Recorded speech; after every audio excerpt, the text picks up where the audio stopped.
Welcome ulit sa ating addition and subtraction of decimal fractions. This time, kung nahihirapan po kayo sa LCD, maituturo po akong technique using the butterfly method para hindi na tayo mag-LCD kasi karamihan sa mga bata ngayon nahihirapan sa LCD. Okay? So, 1/2 plus 1/3. Ganito lang po yun. Okay? Cross multiplication using the butterfly method. 1 times 3 is 3. Ayan. And 1 times 2 is 2. Ayan.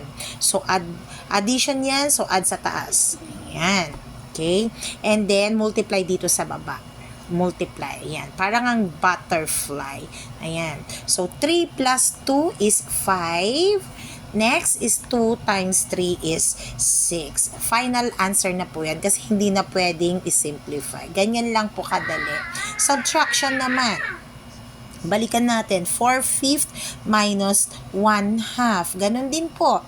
Cross multiplication, 4 times 2 is 8. Ayan. 1 times 5 is 5. Ang nasa taas is subtraction and dito is multiplication.